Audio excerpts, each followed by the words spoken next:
गंगो क्षेत्र के गांव लखनौती में स्थित राजकीय हाई स्कूल लखनौती में कैरियर मेले का आयोजन किया गया। विद्यालय के प्रधानाध्यापक ब्रह्मपाल सिंह ने जानकारी देते हुए बताया कि राज्य परियोजना समग्र शिक्षा लखनऊ के निर्देशन में पंख पोर्टल कैरियर गाइडेंस के अंतर्गत इस कार्यक्रम का आयोजन किया गया। कार्यक्रम में बीजंता इंटर कॉलेज बिलासपुर के प्रधानाचार्य ओमकार शर्मा, कोतवाली गंगो से उप निरीक्षक राजकुमार गौतम, शोभित विश्वविद्यालय गंगो से डॉक्टर TVS कृष्णा और डॉक्टर राहुल शर्मा, स्थानीय पत्रकार आजाद खान, उच्च प्राथमिक विद्यालय लखनौती से सहायक अध्यापक अनिल कुमार और प्राथमिक विद्यालय लखनौती के वरिष्ठ अध्यापक मुकेश कुमार आदि सभी अतिथियों ने छात्र छात्राओं को कैरियर से संबंधित मार्गदर्शन प्रदान किया। कार्यक्रम के दौरान पेंटिंग प्रतियोगिता में कक्षा 10 की छात्रा आरती को प्रथम स्थान प्राप्त करने पर पुरस्कृत किया गया। कार्यक्रम का सफल संचालन विद्यालय के सहायक अध्यापक योगेंद्र कुमार, शोएब रजा और हिमांशी, जिया, आरती, सादिया आदि छात्र छात्राओं ने किया। प्रधानाध्यापक ब्रह्मपाल सिंह ने सभी अतिथियों का फूल मालाओं से स्वागत किया, पेन और बुक भेंट करके सम्मानित किया।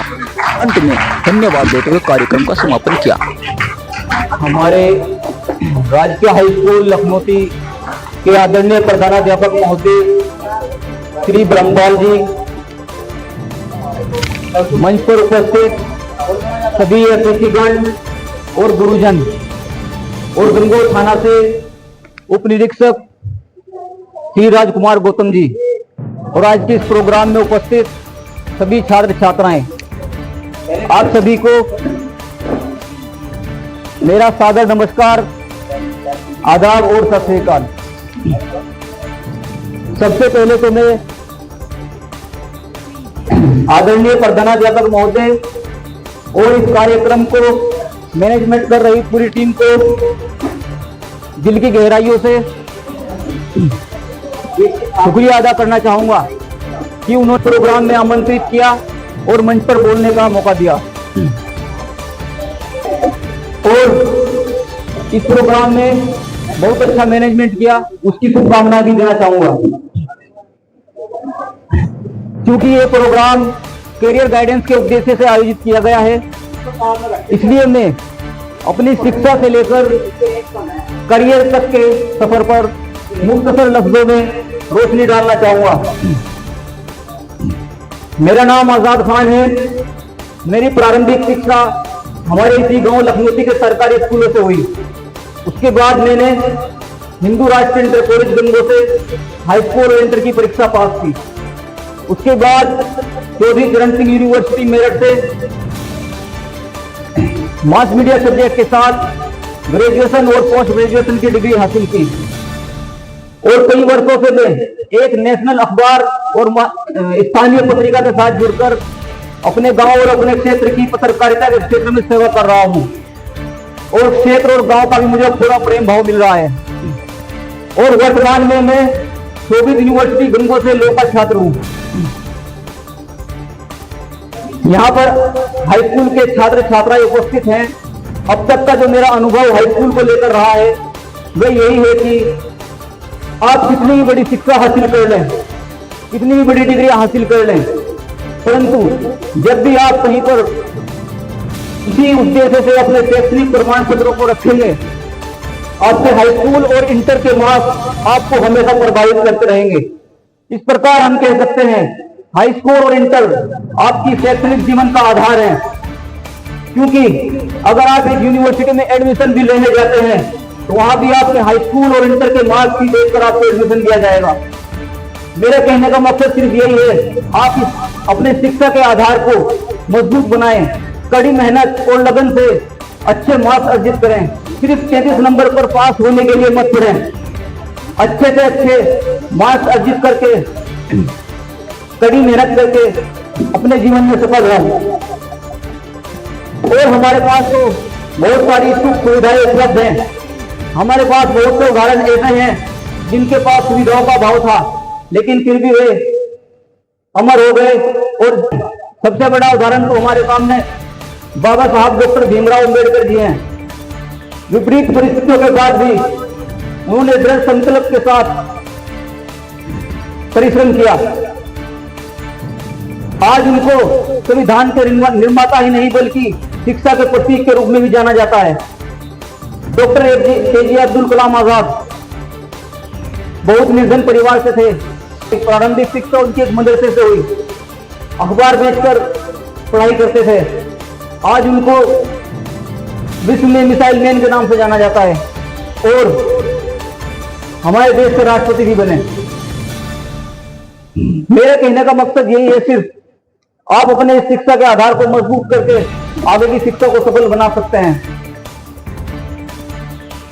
और मुझे इस बात की बहुत खुशी है, हमारे गांव लखनौती में अब कुशल अध्यापकों के नेतृत्व में गवर्नमेंट हाई स्कूल संचालित है।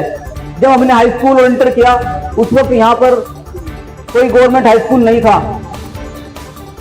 सामाजिक रीति रिवाज और माहौल के डर से हमारे गांव की बहन बेटियां गांव में स्कूल न होने के अभाव में अशिक्षित रह जाती थी।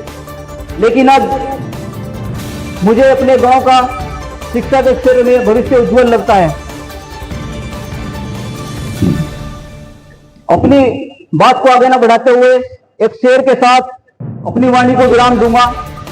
खुदी को कर बुलंद इतना कि खुदी को कर बुलंद इतना, हर तकदीर से पहले खुदा बंदे से खुद पूछे बता तेरी रजा क्या है। धन्यवाद। जय हिंद, जय भारत, जय संविधान।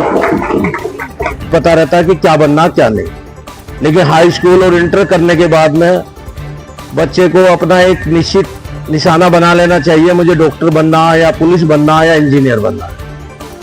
और मन में ये निकाल देना चाहिए कि मैं सरकारी स्कूल से पढ़ा आया हूँ या प्राइवेट स्कूल से, क्योंकि आज की तारीख में ऐसा नहीं है कि सरकारी स्कूल के बच्चे नहीं नौकरी प्राप्त कर रहे हैं, बल्कि 60% से भी ज्यादा सरकारी स्कूल के पढ़े लिखे अधिकारी हैं और 40% वाले जो प्राइवेट स्कूल से पढ़कर आते हैं वो केवल प्राइवेट नौकरी पाते हैं।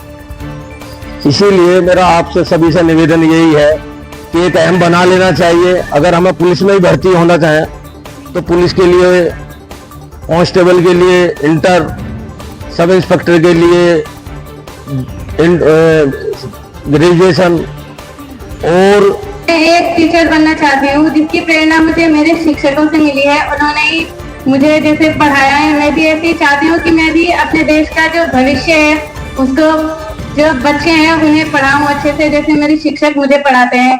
बस मैं यही चाहती हूँ कि जो हमारे देश का उज्जवल भविष्य है वो कामयाब हो जाए और हमें भी अपना काम मिल जाए, उन्हें भी अपना रास्ता दिख जाए।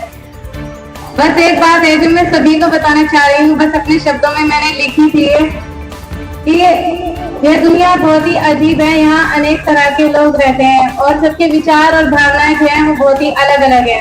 कुछ लोग तो सिर्फ डींगे हारते हैं और कुछ कर भी दिखाते हैं, तो कुछ सिर्फ दूसरों की बातों को सुनने और उन्हें देखने में ही अपना जीवन व्यतीत कर देते हैं। ऐसे मनुष्य तो बहुत मिलेंगे जो लोगों को अपनी कहानी और दुख सुनाते हैं, उसमें ही अपना समय बिता देते हैं और जब वो बर्बाद हो जाते हैं, खुद कुछ नहीं करते हैं, फिर वो बैठकर यही सोचते हैं कि काश हम भी कुछ कर लेते। वो वक्त का थोड़ा बहुत सदुपयोग अवश्य कर सकते थे और अधिक उत्तमता से अपनी जीविका का प्रबंधन कर सकते थे। ऐसे लोगों के जीवन से हमें शिक्षा ग्रहण करनी चाहिए। अपना उद्देश्य स्थिर करते समय हमें इसका भी पूरा ध्यान रखना चाहिए कि एकमात्र धन ही उसका आधार ना हो, एकांत निर्भर ही उसकी भक्ति ना हो। सुखता तेरा क्योंकि केवल धन के ही सिर पर नहीं बंधा है। धन के आगे बहुत सी ऐसी अनेक चीजें हैं जिनसे हमें सुख प्राप्त हो सकता है, जैसे कि हमारा परिवार है और समाज के लोगों के साथ प्रेम भाव से रहे। इन दुखों में पधारे हुए सभी अतिथि गणों का स्वागत और धन्यवाद कि अपने इतने कीमती समय में से हमारे छात्रों को कैरियर की जानकारी देने के लिए उन्होंने बहुमूल्य समय निकाला। इसके लिए ये विद्यालय परिवार हमेशा उनका आभारी रहेगा। हमारे छात्र छात्राएं, हमारे अध्यापक कई दिन से इस मेले के आयोजन में लगे हैं और इसको सफल बनाने का प्रयास कर रहे हैं। वैसे तो कैरियर की जानकारी हम लगभग 6 माह से बच्चों को दे रहे हैं, क्योंकि विभाग की तरफ से इस तरह के निर्देश हैं कि बच्चों को कैरियर की जानकारी अभी से दी जाए, कैरियर के बारे में बताया जाए कि भविष्य में वे क्या बनना चाहते हैं और किस लेवल की तैयारी उन्हें अभी से करनी चाहिए।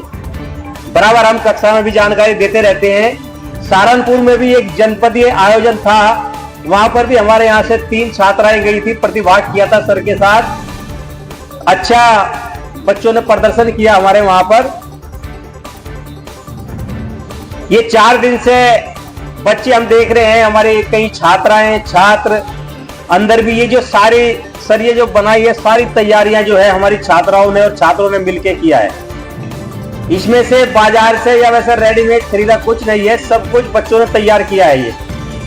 तो इसके लिए हमारे बच्चे भी बहुत बहुत बधाई के पात्र हैं कि लगातार प्रयास करके उन्होंने इस आयोजन को सफल बनाया है। आज प्रातः भी बच्चों को 7:30 बजे बुलाया गया था, हम लोग भी 7:30 बजे आ गए थे और सुबह से ही हमारे दूर दराज के गांव से डबकोला, भगवानपुर और इधर से कई लड़कियां जो है जो पैदल विद्यालय आती है चलकर यहाँ पर 7:30 बजे तक पहुंच गए, लखनौती के बच्चे। और तो बच्चों के मन में भी एक उत्सुकता थी कि ये मेले में हमारे जो जानकार लोग, विशेषज्ञ लोग आएंगे और हमें कैरियर की अच्छी जानकारी देंगे। जबकि लगभग 40% बच्चे आज फिर भी अनुपस्थित हो गए हैं। जिन बच्चों को लगन है कि हमें भविष्य में कुछ करना है, बनना है, वो बच्चे उपस्थित हैं। और जो बच्चे बिल्कुल लापरवाह हैं, जिन्हें कोई परवाह नहीं है, वो बच्चे आज अनुपस्थित हैं। कुछ सुबह आए भी थे, मैं देख रहा हूं कुछ चेहरे अभी नजर नहीं आए दोबारा, वो आए और चले गए, घूम रहे होंगे शायद कहीं। खैर कोई बात नहीं, आज हमारे बच्चों ने कैरियर संबंधी काफी जानकारी हासिल की है। कई बच्चों की जिज्ञासा थी इसमें कि सर वकील के लिए क्या करना है, एक इंजीनियर के लिए, डॉक्टर के लिए, पुलिस विभाग में जाने के लिए। कुछ जानकारी हम देते भी थे बच्चों को, लेकिन जो इससे संबंधित है, जो इसमें काम कर रहे हैं, उनको ज्यादा जानकारी होती है।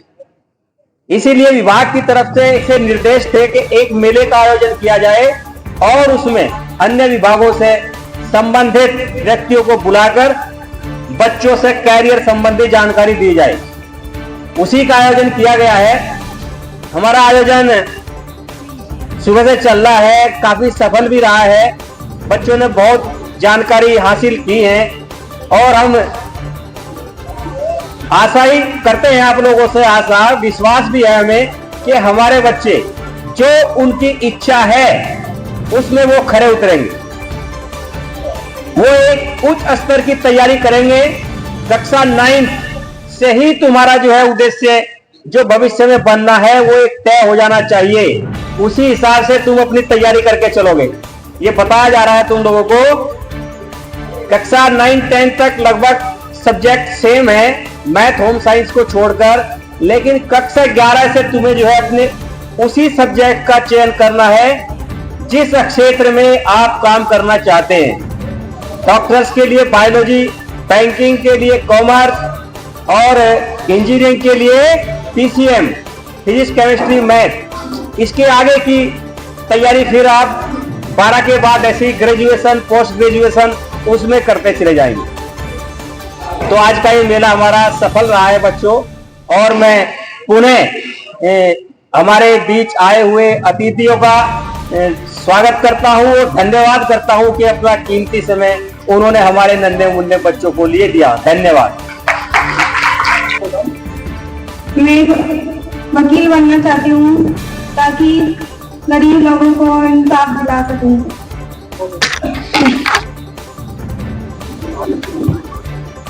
मैं कुछ पंक्तियां पढ़ना चाहूंगी। अपनी नजर हमेशा उस चीज पर रखो, अपनी नजर हमेशा उस चीज पर रखो जिसे तुम पाना चाहते हो, उस पर नहीं जिसे तुम खो चुके हो।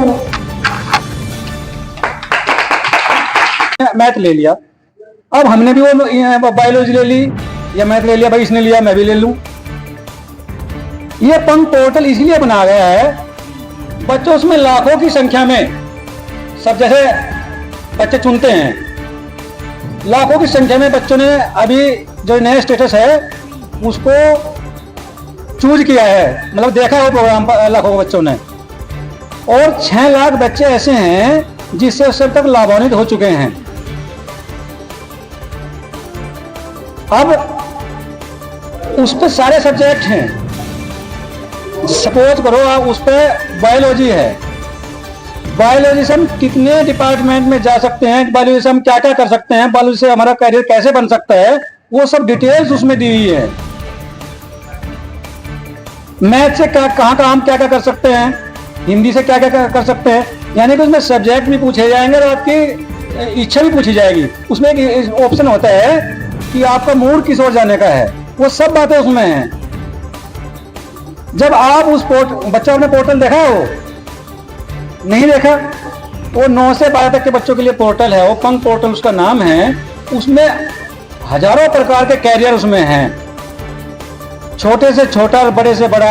आप यूपीएससी की तैयारी कैसे करेंगे, आप इंजीनियर की लाइन के लिए भी क्या क्या कर सकते हैं, या इस सब्जेक्ट से आप क्या क्या कर सकते हैं, या कितने जीवन में इससे कमा सकते हैं, या हमारे जो फ्यूचर है किस दिशा में जाएगा, हम अपने भारत के लिए क्या क्या सेवा इसमें दे सकते हैं, वो सब उसमें चीज दी हुई है।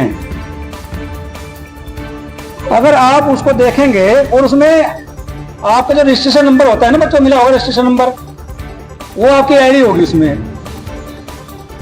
जब आप उसको खोलेंगे, अपना रजिस्ट्रेशन नंबर डालो, और मेरे ख्याल से उसका पासवर्ड सब सेम ही है, सबका पासवर्ड एक ही दिया हुआ है अभी।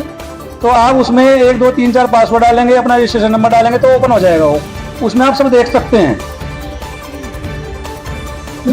तो इस कैरियर मेले का महत्व तभी है बच्चों, जब आप इसका लाभ उठाएंगे, जब आप उस पोर्टल को देखेंगे, अपनी चॉइस को चुनेंगे और अपने चॉइस के अनुसार आगे बढ़ेंगे।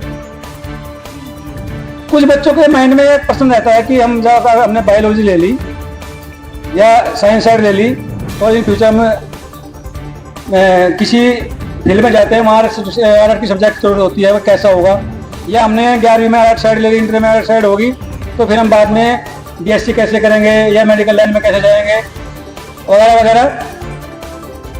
मैं कक्षा 10th में पढ़ता हूँ। मैं आप लोगों को बता दूँ, मैं एक व्यापारी बनना चाहता हूँ, और मुझे ये प्रेरणा अपने गुरु से मिली है जो यहाँ पर बैठे हैं, श्री मुकेश कुमार। और मैं आपको बता दूं कि मंजिल पाने के लिए परिंदा बनना पड़ता है, कभी कैद तो कभी आजाद होना पड़ता है। एक बार नहीं 1000 बार अपने आशाने को टूटता हुआ देखना पड़ता है, तब जाकर मंजिल हासिल होती है।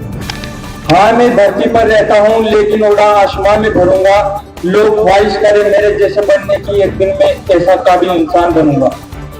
फूल भी आए, फूलों की महक भी आई है, जहां मंजिल को पाने का मशवरा मिले, हमने ऐसी महफिल समाज सजाई है। Thank you. छोटी सी एक बार ना किसी आदमी ने पता चला कि हजरत मूसा की अल्लाह से बात होती है, खुदा से बात होती है। उसने कहा, रे हजरत मूसा, सुना है आपकी बात होती है ऊपर वाले से? कि हाँ भाई होती है। कि उससे ये कहना जाकर के जब मिलेगा कि इसको और नहीं देना, मुझे और नहीं देना, बहुत है मेरे पास बंगला है, गाड़ी है, बेटे हैं, बेटियां हैं, धन है, माल है, सब कुछ है, ऊपर वाले से कहना कि इसको और नहीं देना कुछ। ठीक है भाई, कह दूंगा। आगे चला, एक भिखारी बैठा हुआ था। भिखारी ने कहा, अरे हजरत, सुना है तेरी बात होती है ऊपर वाले से? कि हाँ भाई होती है। कि जाकर के कहना कि कुछ तो दे, एक तन ढकने के लिए कपड़ा तो दे, मेरे पास कुछ भी नहीं है। बोला भाई कह दूंगा। खुदा के पास जाता है, कहते हैं साहब वो भला नाम का व्यक्ति ये कह रहा था कि अब मुझे देना बंद कर दे, मेरे पास बहुत कुछ है। जवाब आया ईश्वर का कि उनसे जाकर के ये कहना कि शुक्र अदा करना बंद कर दे, मैं उसको देना बंद कर दूंगा। बोला जी दूसरा व्यक्ति था भिखारी, उसने कहा कि मेरे पास कुछ नहीं है, मुझे कुछ तो दे। ईश्वर ने कहा कि उससे जाकर के ये कह दे कि शुक्र अदा करना शुरू कर दे, मिलना शुरू हो जाएगा। हजरत साहब वापिस आए, कहने लगे उस व्यक्ति से, भाई ईश्वर ने यह कहा कि शुक्र अदा करना बंद कर दे, तुझे मिलना बंद हो जाएगा। उसने कहा नहीं, ये तो मैं करूंगा नहीं। अरे कैसे शुक्र अदा उसका भूल जाऊं मैं? उसने मुझे इतना कुछ दिया है, ऐश और आराम सब कुछ तो दिया,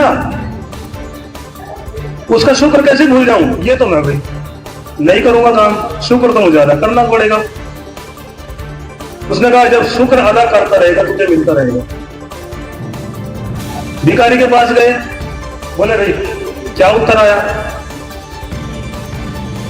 हजरत ने कहा कि ईश्वर ने यह कहा कि शुक्र मनाना शुरू कर दे, मिलना शुरू हो जाएगा। मैसेज यह है कि उस ईश्वर ने हमें, जब हम रात को सो जाते हैं सुबह ही उठते हैं, उसका शुक्र अदा करो, उसको धन्यवाद दो। हे ईश्वर, तूने हमें बनाया, इस प्रकृति को बनाया, तूने हमें जीवन दान दिया, वरना हम भी कभी बंदर भी बन सकते थे, कीड़े भी बन सकते थे। किसी पेड़ के डाल पर ना छत है, हमारे पास अब छत भी है, आराम से कपड़े में है। तो प्रकृति, मोरल इस स्टोरी की यह है, जो तुम चाहते हो, जो तुम मांगते हो तुम्हें मिलेगा, बशर्ते अपना एक लक्ष्य बनाओ। और लक्ष्य बना करके, मैं तो कहता हूं बड़े से बड़ा लक्ष्य बनाओ, छोटा लक्ष्य बनाओ नहीं, बिल्कुल भी लक्ष्य बनाओ और सफल व्यक्ति के पास बैठ करके अपने लक्ष्य की योजना बनाओ।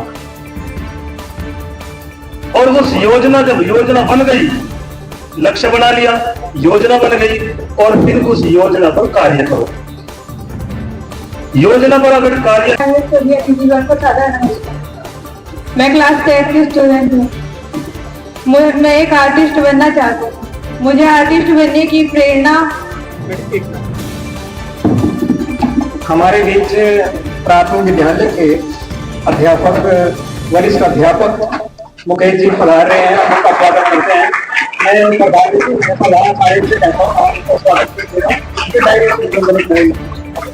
वहाँ रखे होगी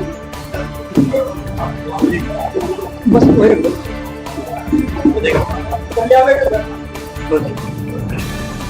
मुझे आर्टिस्ट बनने की प्रेरणा मेरी क्लास 9th क्लास में एक चैप्टर है द लास्ट लीव। उसमें एक आर्टिस्ट है जिसकी कला से एक लड़की को जीने की नई राह मिली, उससे आई है।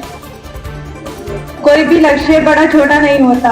मैं अपने विद्यालय के सभी बहन भाइयों को बताना चाहती हूँ कि अपने लक्ष्य को प्राप्त करने के लिए मेहनत करनी चाहिए और वह अपनी मेहनत बन जाती है। Thank you. जैसे कि स्कूल में कैरियर मेले का आयोजन किया गया है, तो स्कूल में देखने से लग रहा है कि बच्चों ने बहुत ही ज़्यादा स्कूल में मेहनत की है। और जिस तरह से सर कह रहे हैं कि पेंटिंग बच्चे की दिख रही है, तो उसमें भी काफ़ी अच्छी उसने मेहनत की है बच्चे ने। और अब आगे जो है परीक्षाएं आने वाली है, बोर्ड की परीक्षाएं हैं, तो सभी बच्चे जो मेहनत से, लगन से सर के मार्गदर्शन में मेहनत करें और भविष्य में जो है अपने लक्ष्य को प्राप्त करें। इसी के साथ मैं अपने शब्दों को विराम देता हूँ। धन्यवाद। करना चाहती हूँ कि वो हमारे विद्यालय में हमें कैरियर गाइडेंस के बारे में बताने के लिए यहाँ पर आमंत्रित हुए। उसके लिए आप सबका बहुत बहुत धन्यवाद। मैं जितना कैरियर गाइडेंस के बारे में जानती हूँ मैं आप सबको बताना चाहती हूँ।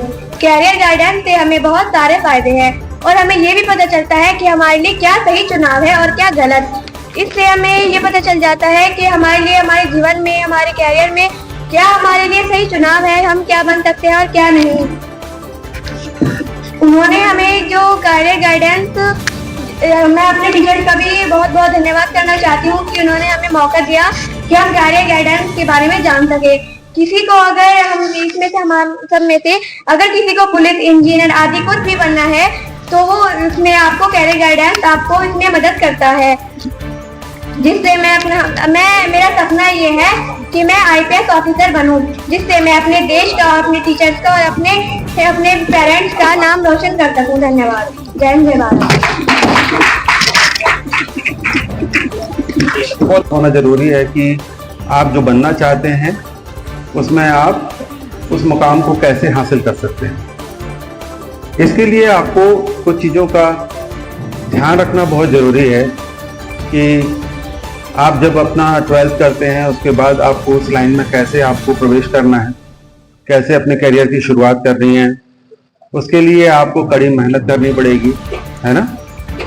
तो मैं जैसे कि मैं अपने बारे में बताना चाहता हूँ कि आपको शायद उससे थोड़ा सा प्रेरणा मिल सकती होगी कि मैं भी आप लोगों की तरह ही एक सामान्य फैमिली से ही हूँ। मेरे फादर भी ब्लॉक एजुकेशन ऑफिसर थे। तो हमने अपने करियर की शुरुआत ऐसे ही साधारण स्कूल से हाई स्कूल किया। हाई स्कूल करने के बाद हमने एग्ज़ाम दिया, कॉम्पिटिटिव एग्ज़ाम दिया। उसके बाद हमारा सिलेक्शन हुआ और medical as a medical student, क्योंकि मेरी इच्छा थी कि मैं साइंस साइड से। उनको आदर नमस्कार करना चाहती हूँ। मेरा नाम जिया है, मैं क्लास 10th में पढ़ती हूँ। मुझे डॉक्टर बनने की प्रेरणा मेरी बड़ी बहन से मिली है, जो अभी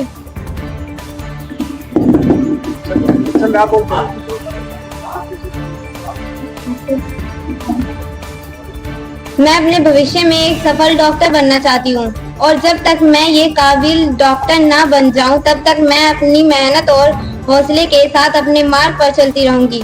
और मुझे उम्मीद है कि एक दिन मैं एक अच्छी डॉक्टर बनके अपने घर, गांव और देश का नाम रोशन करूंगी और पूरी सच्चाई, ईमानदारी के साथ अपने देश और समाज के लोगों की सेवा करूंगी। और मैं यहाँ पर बैठे सभी भाई बहनों को कहना चाहती हूँ कि सच्चाई और ईमानदारी, हौसले के साथ कदम बढ़ाते रहें। जो आप लोग बनना चाहते हैं आप एक दिन वो जरूर बनेंगे। Thank you. मैं डॉक्टर टीवीएस कृष्णा, मैं चेन्नई से हूँ। मैं इधर शोभित में काम करता हूँ एज ए डॉक्टर। तो इस कार्यक्रम में मुझे बुलाने के लिए मैं बहुत धन्यवाद हूँ एंड बात करने के मौका के लिए भी मैं बहुत धन्यवाद हूँ। एंड ये है कि आप करियर का, अभी आप 9th स्टैंडर्ड 10th स्टैंडर्ड की बच्चे हैं, जैसे 10th होते ही आपके मन में एक सवाल आता है कि अगला क्या करना है। जैसे कि ऐसे लगता है कि हम रोड के एक जंक्शन पे खड़े हैं जहाँ से डिफरेंट डायरेक्शंस का रोड चलती है, वैसे ही है। तो जैसे एक सर ने कहा था कि आपको न्यूज़पेपर में भी करियर की ऑप्शंस होती है, तो उसमें ऐसे इंफॉर्मेशन, आजकल तो टेक्नोलॉजी बढ़ गई है। आप अगर एक और सर भी कहा था रील्स देखते हम टाइम वेस्ट कर रहे हैं, उससे अच्छा तो यूट्यूब में सब कुछ मिलता है करियर का रिलेटेड भी, कि उससे पढ़ने का क्या इम्पोर्टेंस है कि आप कोई भी एक सब्जेक्ट, आप तो देखो सारे सब्जेक्ट्स नहीं पढ़ सकते, सारे डिफरेंट करियर में सारे नहीं, ये तो पॉसिबल ही नहीं है, कोई एक को तो छोड़ना पड़ता है आपको। तो इसलिए पहले आप डिफरेंट करियर्स का वो करियर क्या होती है, उनके आउटकम क्या है, वो पहले जानकारी होना चाहिए। अगर आप डॉक्टर बनना है तो डॉक्टर का कोर्स कितनी साल लगता है, उसकी क्या तैयारी करनी है और उनकी क्या जॉब अपॉर्चुनिटीज है, उनकी क्या चीज है, ये चीजें देखना है। वैसे ही लॉयर बनना है